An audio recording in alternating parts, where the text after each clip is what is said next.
এই মাঠ, এই চেন্নাই, এই চিপক একটু বেশি বিশেষ একজন হাসান মাহমুদের জন্য। কেন বিশেষ?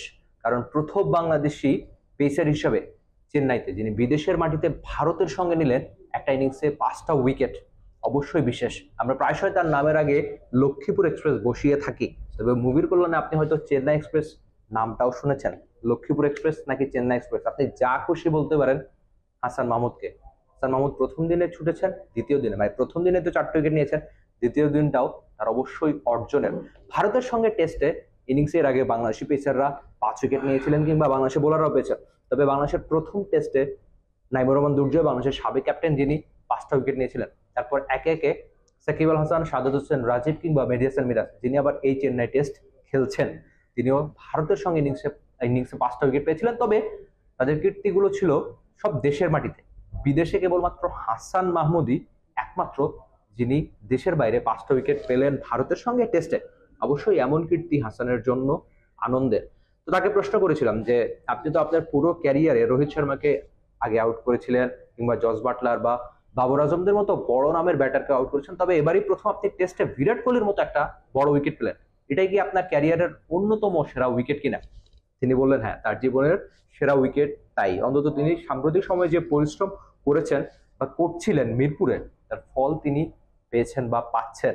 এর আগে তিনি যে সবশেষ ইনিংস খেলেছিলেন রাওয়ালপিন্ডিতে, যেখানে বাংলাদেশ পাকিস্তানকে পাকিস্তানের মাটিতে হারিয়েছে, ইতিহাস গড়েছে, সেই টেস্টের নায়ক কিন্তু হাসান।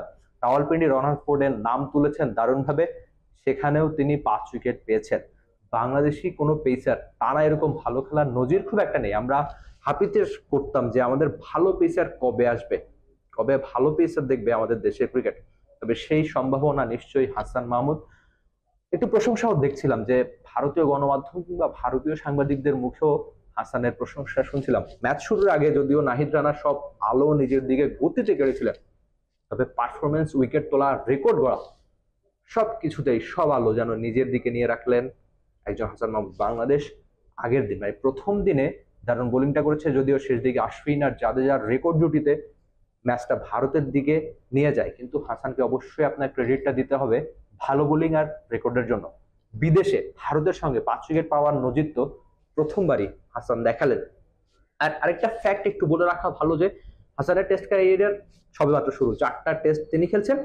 প্রথম 3 টেস্ট শেষে কোনো বাংলাদেশি পেসারের নামের সঙ্গে এত বেশি উইকেট ছিল না। ইনফ্যাক্ট 4টা টেস্ট ম্যাচ শেষে খুব সম্ভবত মাশরাফি বা আমাদের মুস্তাফিজুর রহমানের নামের সঙ্গে ছিল। মুস্তাফিজুর রহমান বলছি, তিনি এই চিপকে কিন্তু ঘরের মাঠ আইপিএল এ সিএসকে হয়ে খেলেছিলেন, তাদের নামের সঙ্গে ছিল 12টা উইকেট। হাসানের অলরেডি আরো বেশি, সেটা হয়তো আপনি জানেন। হাসান মাহমুদ ছুটছেন, তিনি হয়তো সামনেও বেশ ভালো করবেন। সেই ভালোটা বাংলাদেশের জন্য অনেক বেশি কাজে লাগবে এই চিপক বা সামনে কানপুরে টেস্ট কিংবা টি-20 সিরিজ। হাসান মাহমুদ যেখানে লাল সবুজের হয়ে খেলুক, অবশ্যই ভালো করুক, ভালো খেলুক, সেটাই বোধ করি আমার মতো আপনাদেরও চাওয়া। Rifat Emil, T sports, Chepauk, Chennai, Bharat. For more updates, subscribe to our YouTube channel and click on the bell icon. Follow us on Facebook and Instagram. Download T Sports app to enjoy exciting games and highlights. Visit tsports.com.